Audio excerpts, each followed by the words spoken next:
how do we start to have these conversations with our partner? So maybe we're not having penetrative sex right now because it hurts, but what other ways can we still be sexually intimate where we're still receiving and giving pleasure and staying close and building this up while we're actually fixing the problem at the same time? Midlife your way, that's mature. Welcome to Mature Allure, where we highlight the experiences and perspectives of life's journey after 40. I'm your host, Sherri O, and today I'm so excited because we're going to have a great conversation. We always have great conversations, but I'm excited about today's guest, which is Dr. Diane Mueller. She's a seasoned sexual wellness authority who blends a strong educational foundation with rich clinical and teaching experience. Welcome to Mature Allure, Dr. Mueller. Oh, I'm pleased. I'm so pleased to be here. It's such an important conversation, I think, so much throughout life. But one of the things that happens is as we age, our wants, our needs, our desires from a sexual standpoint change. And it's estimated that about 70% of people want to talk to their doctors about sex according to surveys, and most of them don't. So thanks for having me, because we have to have spaces to help people like understand this stuff, and people aren't talking to their clinicians and doctors. Yes, that's going to be one of my questions about why the conversation is either one side or the other. But if you could just share a little bit more about your background, we'd love to hear it. Yeah. I'll tell you a couple stories, like personal stories of how I got interested in the world of, working with sex and couples and libido and all of this. And the first one was my just kind of intro to, wow, there's something here that is lighting me up, which was in my early 20s. And I was having some vulvar pain. And this was before I was a doc. So I didn't know anything really about medicine. And I went to conventional docs, and everybody did all the standard tests, and everything was fine, which was great, except for the fact that I was lying awake at night because my vulva hurt, and nobody could have, had any answers for me. So fast forward a few weeks, and I'm telling my roommate this, and, this was a big deal for me because I was raised in a way where it's like, you don't talk about this stuff and you don't touch yourself down there.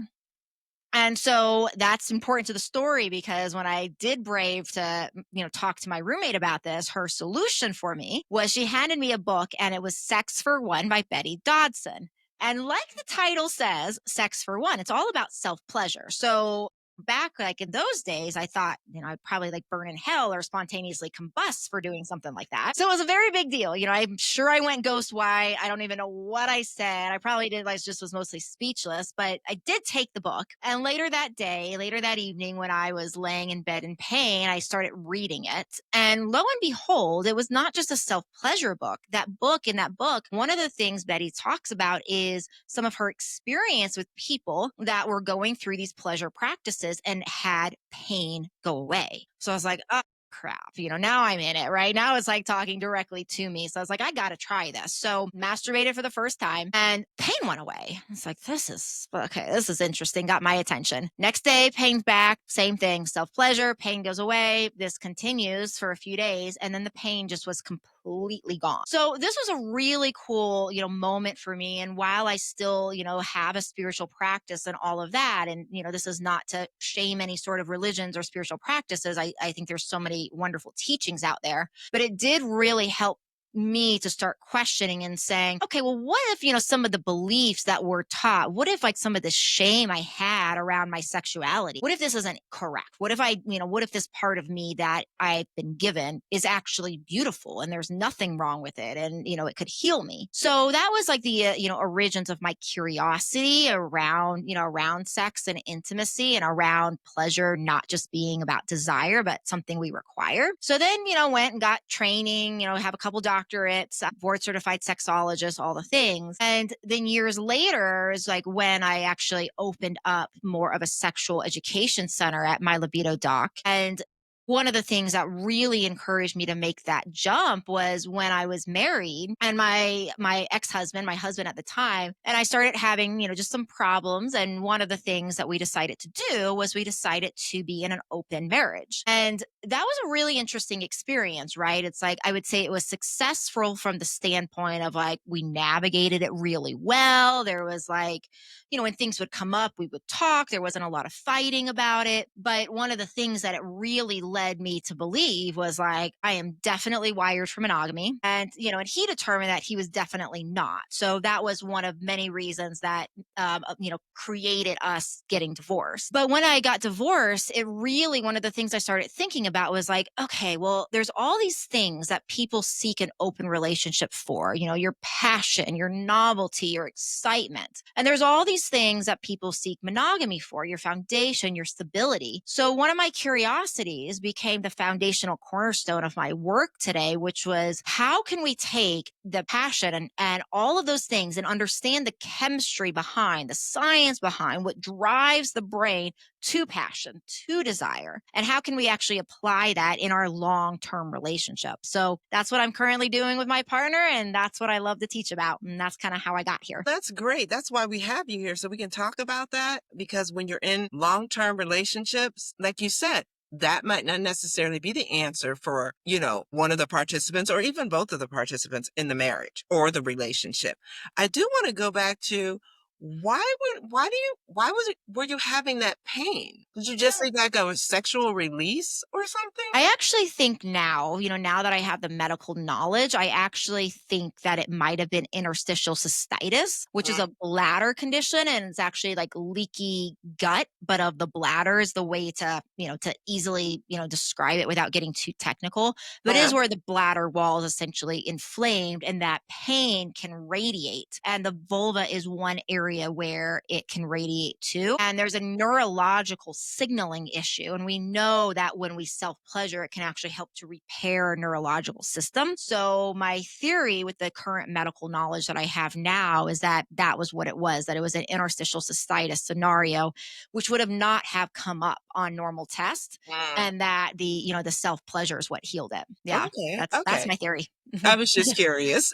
Uh-huh. Well, of course, I'm going to go back and think about this, right? Because now I'm a doctor. Yeah. I'm like, what was that? So, Uh, So tell us more about My Libido Doc, including, of course, how you came up with the name, which I think is really cute. yeah, and really it's like in my work, it's been how do I communicate the blending of science and the sexy stuff? So I'm a nerd at heart. I love science. I love research. I love all of that. I love lab testing. I love studies, but I also love like sensuality. And I also love talking about sex and helping couples be safe to talk about sex with their partner. So I was trying to figure out, okay, well, how in a brand name could I really help people understand that what they're getting with me is a combination of like, yeah, we really want to know if there's anything physical out of balance that's driving low desire. Is there a hormone problem? Is there a circulation problem? Is there a neurological problem? Is there pain in the pelvis? On and on and on from like the medical perspective.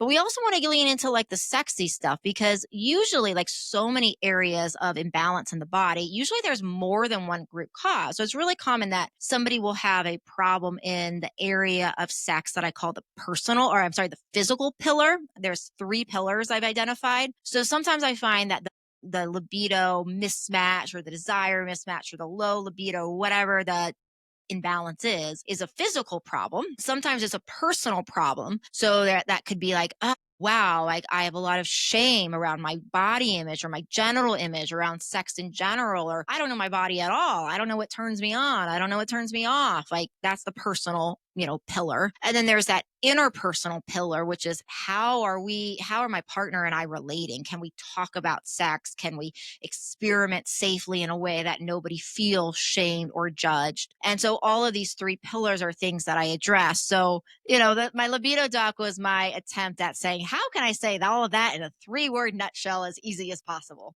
And it And voila, works. here we do. It works. Amazing.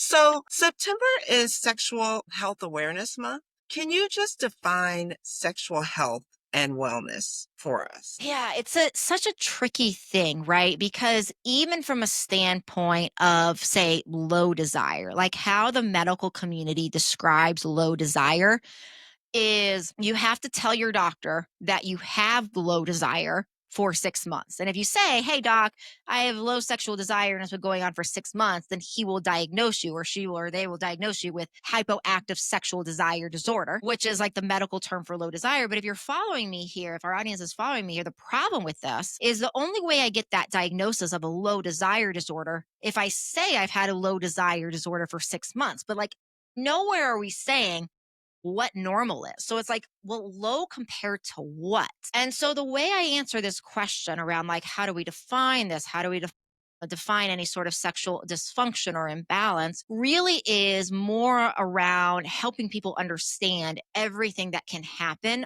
from the standpoint of benefits from being sexually intimate.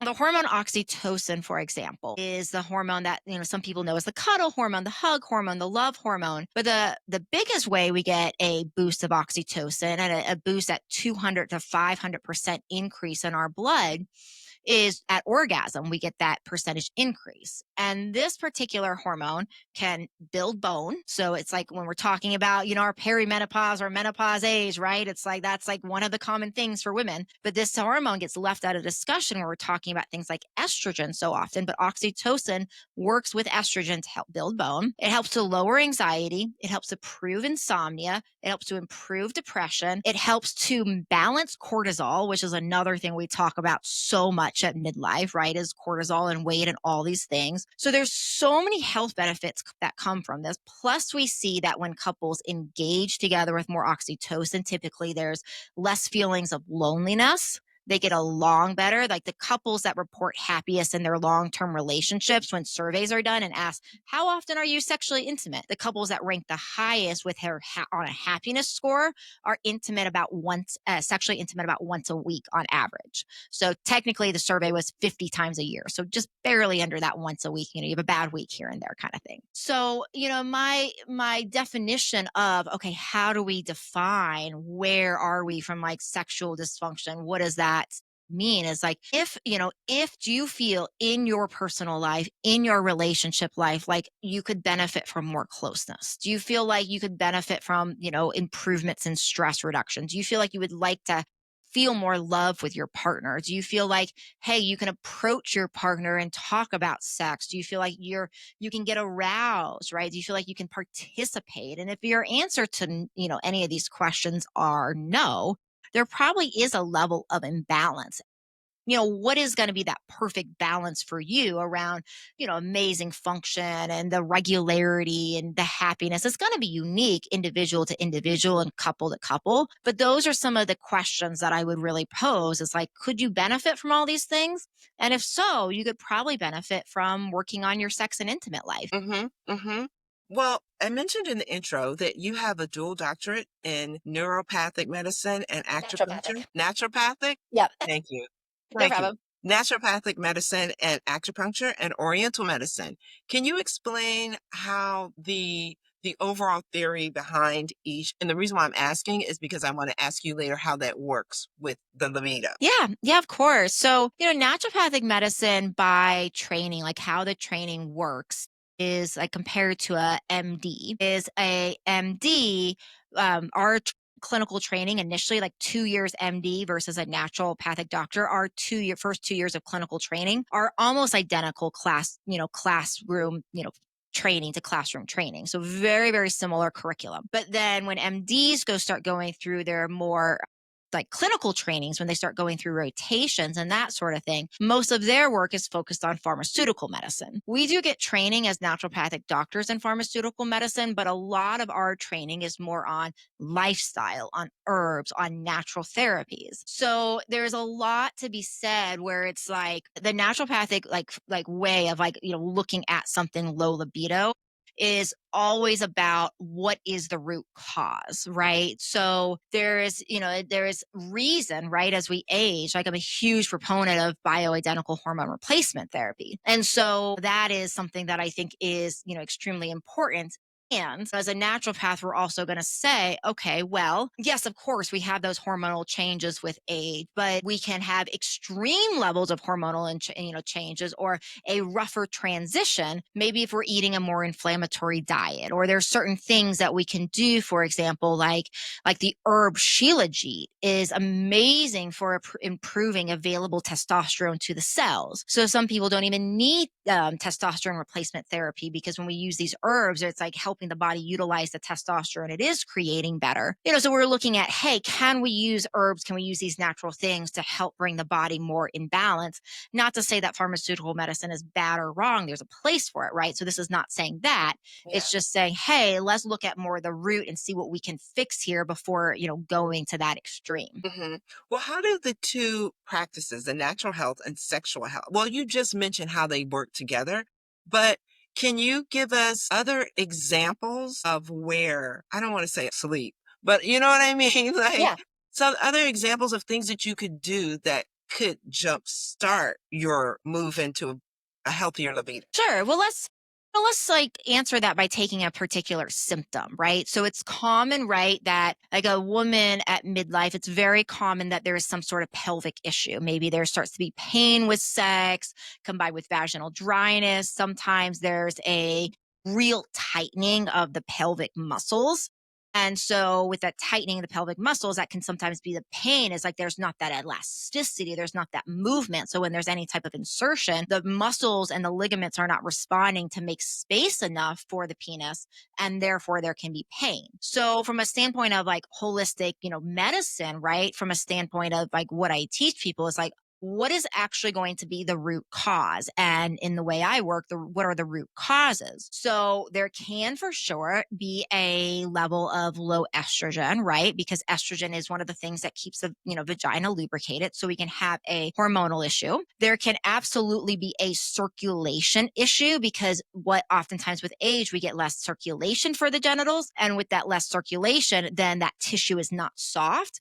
But also, because we don't want to blame everything on age, we have to take a look back and say, well, why would circulation be less awesome to this area besides age? And then we can take a look and say, we actually see that for people that have blood sugar disabilities, diabetes or pre-diabetes, these kind of things, that can actually impact not only blood flow, but that can actually lead to a level even of neuropathy, where people think of neuropathy in their fingers and toes, right? Where you have some of that numbness or tingling.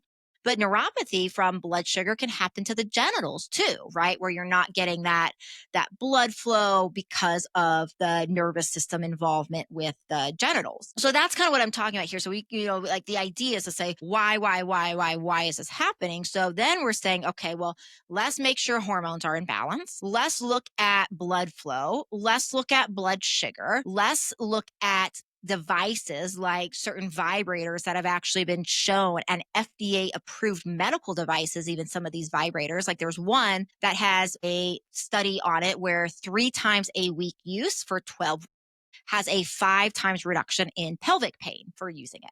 Right? So when we say, okay, well, we're going to start to help this tissue relax by using the vibrator while we're fixing the blood sugar, while we're working on the hormones, while we're supporting the blood flow. And so in all of that, then combined with my work at like libido, we're also going to say, okay, what do we still then, if we're having all these problems and we want to maintain health in our intimate relationship, then the other conversation I bring in is, how do we start to have these conversations with our partner? So maybe we're not having penetrative sex right now because it hurts, but what other ways can we still be sexually intimate where we're still receiving and giving pleasure and staying close and building this up while we're actually fixing the problem at the same time? Does that Mm, answer your question? that does. That Okay. actually really does. Because actually, my next question was going to be, what is a healthy libido in midlife? Because, like you said, when you were talking about low levels, well, it just depends in terms of what. So, what is a healthy libido in midlife? I think it kind of brings us back to the conversation of like, well, it's not from a true medical standpoint. Like, we don't have a definition for it. So, I'll tell you my answer, but my answer is based upon theory and surveys, and not so much like, hey, we don't have like this medical diagnosis for like this is healthy, this is not. But since I do see that, that couples report being the happiest, are having sex, are being intimate about once a week. I do really think that's a very, very good goal for people, is that once a week, more if you can, but that once a week for most couples, I find still keeps them connected, still keeps them engaged, still keeps them like committed, and still brings those chemicals, those brain chemicals that happen with intimacy. It still brings that up to enough to help bond people. And I think the biggest, one of the biggest things too to talk about that happens with age, and it happens earlier, it's not just with age, but it certainly is more of a long-term thing, which is that for men, desire comes before arousal, and for women, arousal comes before desire. And I think that gap, and I'll explain what I mean by that, but I think that gap happens more and more the older we get. So desires of the mind, arousals of the body. So that's how they're different. So for men, desires first, for women, arousals first. So what this means for the man in the arousal system is like the man is, watching his beautiful partner walk across and sees the way their body jiggles and moves. And it's like, wow, that is yummy. I want some of that, right? That's the mind. That's the desire. And then the genitals respond. We get blood flow to the genitals, whether or not there's a level of erectile dysfunction. Usually there's still some level of blood flow in the arousal system. And for women, arousal comes before desire. So the example I give for this is it's very common that stories, and I've witnessed this in my own life, of like, okay, not really being in the mood, but just like, I'm going to go for it anyways. It's been a moment. I'm just going to do this. Right. And then getting into bed, and 15 minutes goes by into the whole, intimacy acts. And all of a sudden the brain kicks on. So the woman's been like feeling into all these sensations.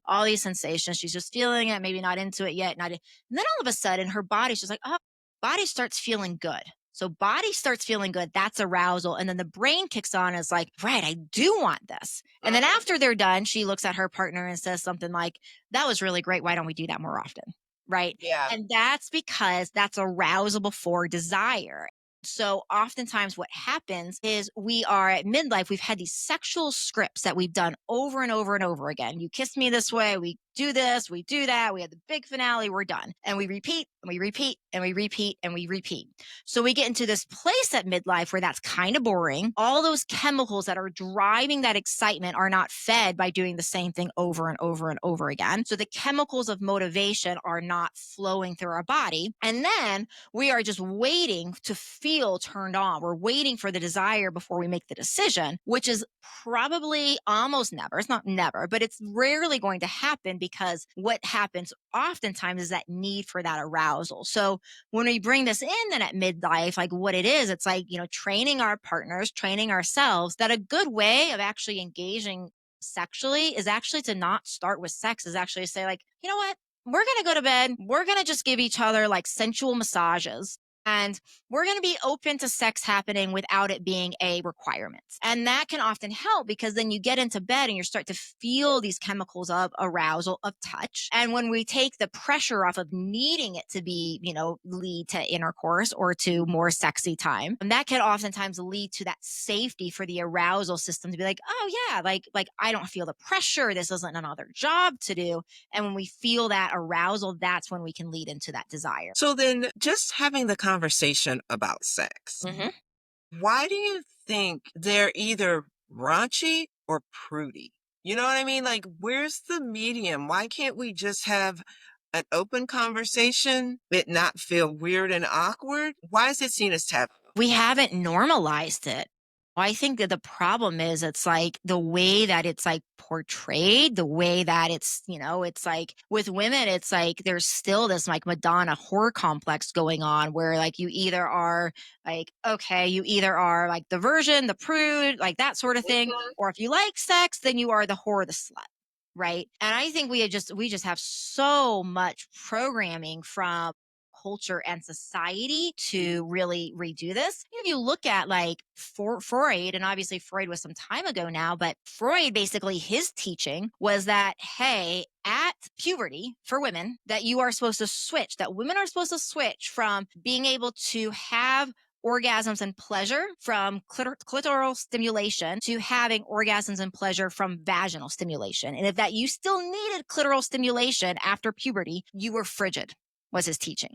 Mm. Right. So it's like, I'm not saying that we're still at that level, but like that's where we're coming from around, around this, where it's like masturbation safe for men. It's not safe for women. It's like slutty for women, or so I just think that a lot of our problem, truthfully, is that we have not created the safe spaces Mhm. to talk about this, as well as not really training people, like, and having conversations of like, okay, how do we actually have these conversations in ways with our partner that's not going to shame, that's not going to judge them for their fantasies or whatever they get turned on by, but also is going to be safe and consensual and respectful. And we have to be in many ways like trained and taught this. It's like even my work, I do so much of these podcasts because it's very hard for me to get my brand out, even though, my brand is very professional. Like I keep things like extremely professional in my work. You don't ever see like, porn on my websites. You don't see porn in any of my classes like you do in other people's. I'm not judging that,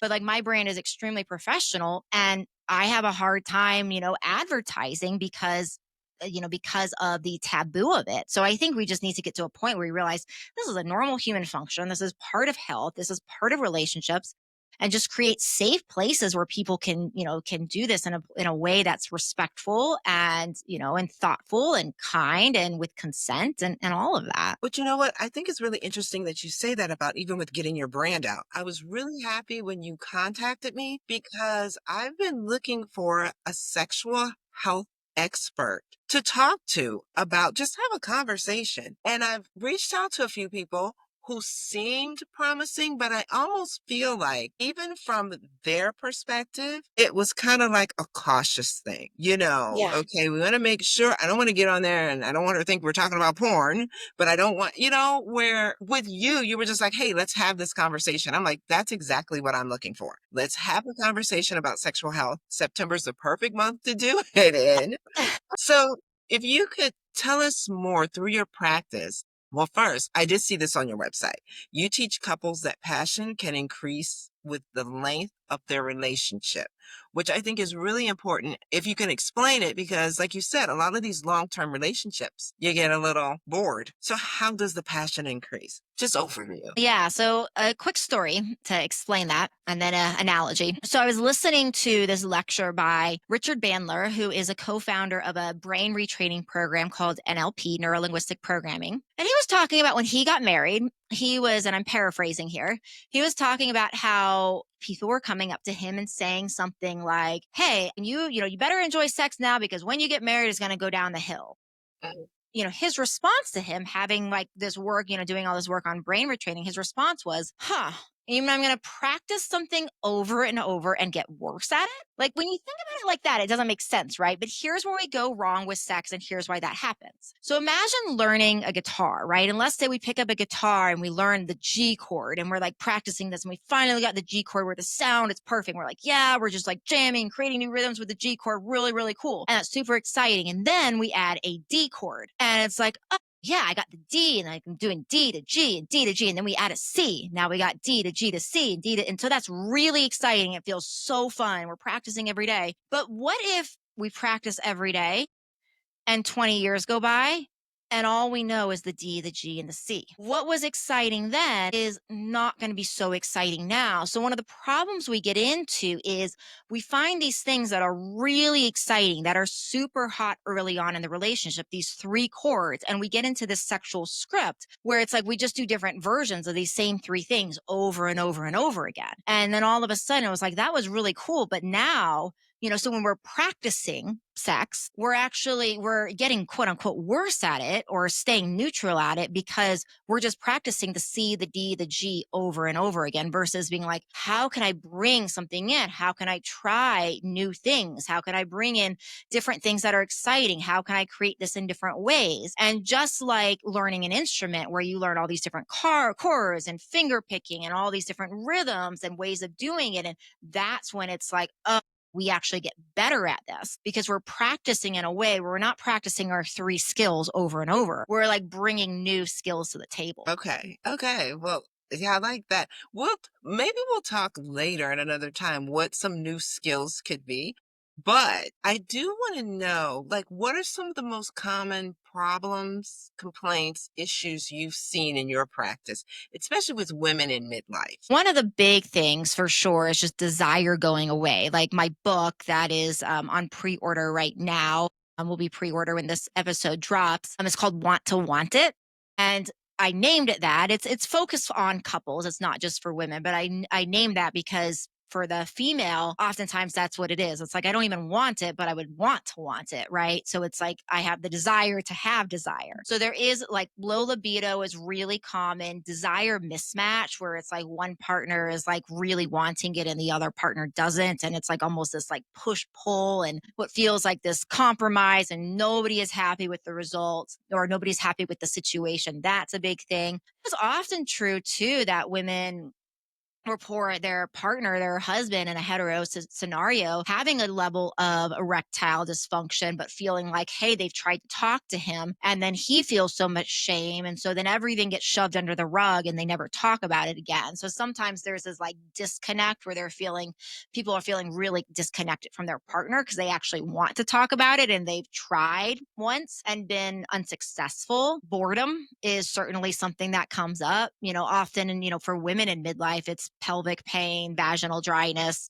those kind of things as well, just kind of the changes, body image.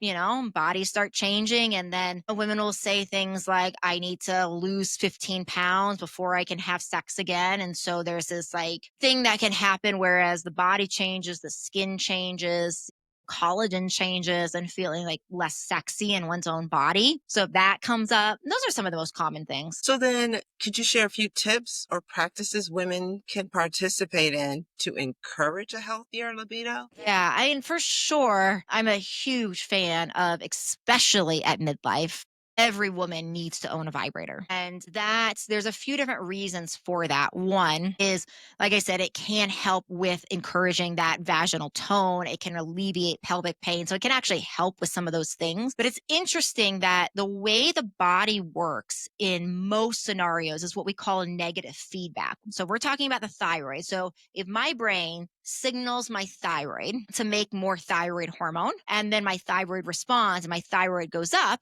then my thyroid would send a signal back to my brain that says, hey, cut off the signal. We're good now. We call that negative feedback because when the thyroid goes up, I keep doing this today. I keep getting fireworks. I don't know what I'm doing. So, but it's really fun. So, as the thyroid goes up, then it tells the brain to shut off. So, that's negative feedback. But what's interesting about the pleasure system is one of the systems in the body where we actually have a positive feedback. And this does not happen very often in the body. Whereas the more we have the pleasure hormones increase, the brain actually sees this. And rather than saying, hey, we're full of pleasure hormones, we don't need anymore, the brain actually says, crap, that feels awesome. We want more of those. And then we get more and more and more. So part of helping to work with a low libido through the menopause midlife time period is definitely in starting a pleasure practice or just, kind of going for it anyways, even if this means with your partner, starting with just like sensual massages and eroticism without sex. But the idea is we're getting those pleasure hormones kicked in because once they do,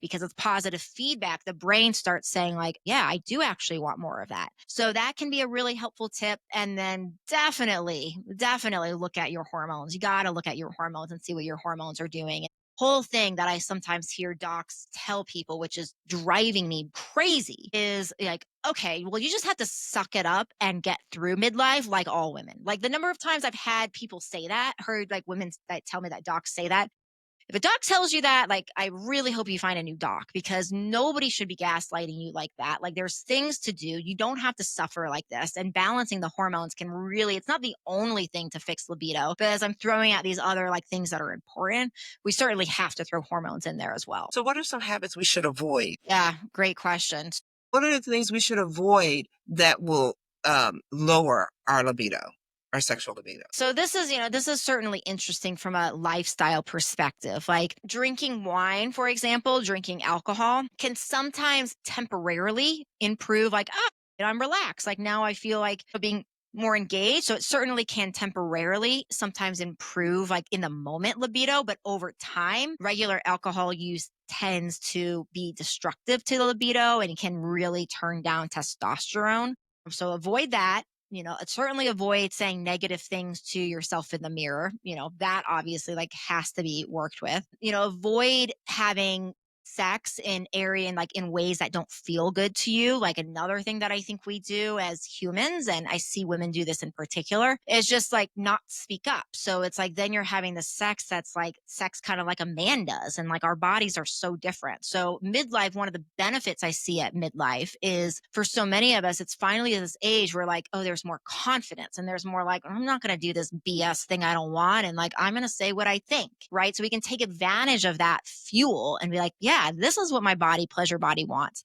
And I'm going to do, and I'm going to say, I'm going to experience in a way that actually feels good to me instead of just having sex like a man does, which does not work for us ladies. Mm-mm. So that's a big one. And certainly inflammatory foods, our industrial seed oils, like our sunflower oil, our safflower, or canola, or vegetable oil, or peanut. Those kind of oils tend to be pretty inflammatory to the body. Definitely not good for sex drive. And Wow. work on your stress. Obviously, it's very cliche, but we got to say it because it does impact. That, yeah. It's like, well, sex helps stress too. So it's Correct. kind of like, Exactly. Have more sex, less stress. More sex, less exactly. stress. That's what to do. So, can you share with us some of the best ways in which we can assist the men in our lives with increased sexual health? Yeah, I mean, it's interesting, right? I had a couple in my libido club, and I never met the man. I only met the woman. And she tells me recently, and there's a testimony of her on my webpage, and she tells me recently, she's like, his erectile dysfunction is totally gone. And he didn't take testosterone. It was just from applying some of the things that I teach. And some of the things that I teach are really on how to build your partner up and how to make them feel more like, hey, they are like sexually providing for you. Because one of the things that I think happens for men, if there's any sort of ED that happens, and if you live long enough as a man, you're almost every man's going to experience ED if they live long enough, statistically speaking. Not 100%, but very, very high. So another thing that like we need to get the taboo off of this is just like a very common thing. But men think they're alone. They think there's something wrong with them, and like they think they can't provide pleasure and all these things. So when we start to really, work with our partner and say like, hey, like I love when you do this, and we really build them up and we're specific about all the things they're doing right to provide pleasure, it really does help to not only get more of what we want, but it also helps them heal. It also helps them show up better. It helps them feel like, wow, they are powerful. And I think that's one of the best things that I've seen that we can do to support men. Like I've said, I've seen it heal erectile dysfunction just by helping men have that confidence in bed again so they don't have that performance anxiety. Yeah. Yeah. Is it a seminar or workshop you have? Tell us more about it. Yeah, it's a 4-day jump start. So basically I give you it's like a fast action. We're going deep for the busy couple that just wants to get in, do it and get out. And you do have to put the stuff into action, but I talk in a lot more like step by step in detail of like how like the action steps to do to actually fix your sex life. So it's anything from, hey, these are the lab tests that you need to be asking your doctor for. I give people direct links too. If like they are like, my doctor won't order this, I have like direct to consumer links where people can get the labs themselves so they know what to start looking at. And then I talk about things like, okay, well, how do you begin to have these conversations about novelty and bringing that passion back? And I give people strategies of how to do it, where to do it, when to do it, and how to actually talk about these things without shaming. Because one of the biggest things that I find people will happen is like, okay, well, if I'm going to talk to my partner about a fantasy and like they've never like heard this from me, like maybe he's going to come back and be like, well, that's so weird. And then if like that's the response, then I'm going to want like probably wind up shutting down and never wanting to share again. Right. Hmm. So we talk in there around how to receive information around your partner without shaming them, but also how to do that in a way that everybody stays in their lane around like, well, this is my boundary and this feels good to me and that doesn't. So I give them like I give in that program kind of like the step-by-step solutions of how to have those conversations to bring the passion back. Sex can get better the longer we, the more time we spend in our relationships. And so basically that is how to do that. So that is an expanded, you could look at it as an expanded version of the 4-day jumpstart. And with that, you get kind of the step by steps of everything. But then I bring in guest experts. So in the monogamy club, there's like additional things you get is I bring in guest experts. So there's anywhere between 1 to 4 new guests that are in there every month. And then the information is recorded. So you get to hear out from sex experts around the world, from anything about how to start tantra to how to have cervical orgasms, how to have expanded orgasms, how to have anal sex for the first time, and how to start in doing that if it's not going to bring pain. So, we talk about all of those and more. And then with the club, then I do occasional live Q&As where people can then come and ask me their questions as well. So it's like, think of it in some ways as like your Netflix for sex, but also with live calls where you can ask questions. Well, that's good because sometimes you do have questions and it's like you want to feel comfortable enough to ask them. Exactly. Yeah, exactly. Well, here at Mature Allure, we're all about healthy aging, appreciating life's journey, and being our best in midlife. Can you share a few things, maybe 3 to 5 things we can do to experience our best sexual health at this stage of life, even if it's not the best, but to make it better? I think one of the most important things is starting to understand your own body and your turn ons and turn offs, because nothing's going to get better if we're like having sex that is not, I talk a lot about people having the wrong kind of sex, right? And what I mean by the wrong kind is we're not having the sex that our body loves. And so we want to have the type of sex that our body loves. And so that's the first thing that we need to do is to understand our bodies. I do have a free quiz at libidocode.com. So, at libidocode.com, the purpose of the free quiz is to help you understand your turn ons more. So, that's definitely a good place to start is go take the free quiz. And then from there, though, once you understand your body, like a really important thing to understand with that is like our body, like I mentioned at the beginning of our conversation, like the body changes over life. So, like one thing that your erotic body might have loved when you're in your is actually going to be probably very different than in your 40s and 50s. Like, and we see research on this. Like, there's one study that showed that the biggest decade people start trying anal sex is in their 40s, right? And it's like, maybe there wasn't that interest there. Maybe there wasn't that confidence, but also what helps people feel good changes as we age. So you got to take time for sure in learning your own body. And then second is like, you got to communicate this to your partner. Again, starting with that foundation of what you love, building on that foundation from there, but then getting to a point for sure where you are then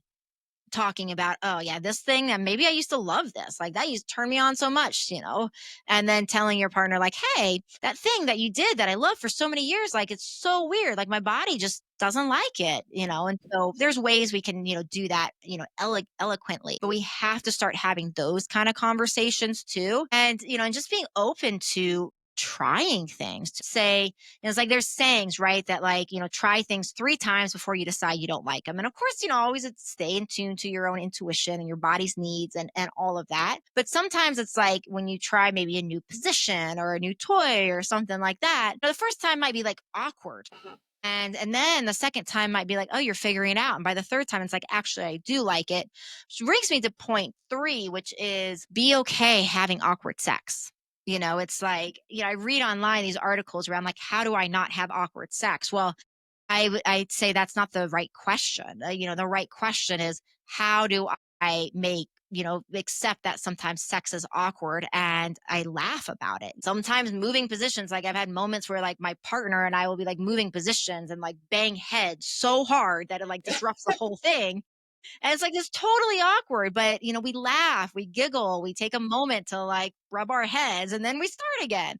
And there can be these moments where it can feel super awkward, but the more we can just get comfortable with like that's part of the newness, that's part of the novelty and not make a meaning about it and actually keep it light, it really helps bring that novelty in. So lastly, tell us about your podcast, My Yeah. Libido. What is it? What is It's it? Libido Lounge. Libido Lounge. I love that. Because I was Yeah. looking at your sign in the back and I was like, wait, that's not it. Yep. That's the brand. It's like I put the sign up. It was like, do we go with the brand or the podcast? So we went That's with the perfect. brand. Libido Lounge. Yeah, Libido Lounge. That's really all things sex, love, and libido. So we have, relationship experts on there. We have sexologists on there. We have people that are hormone specialists on there, people that focus on men's health. So it's really just, the focus with that is bringing in experts and having a place where people can get this information across the wide variety of realms that really is needed to have a healthy libido and sex life, and just to have a place, a safe space for people to come and hear this information, since it's hard to get online, and it's on every podcast platform, so we're super easy to find. Well, Dr. Mueller, thank you. It has been a pleasure having you. We Same, will have Sherry. you back. Thank you so much for being on Mature at Lore. Midlife your way. That's mature.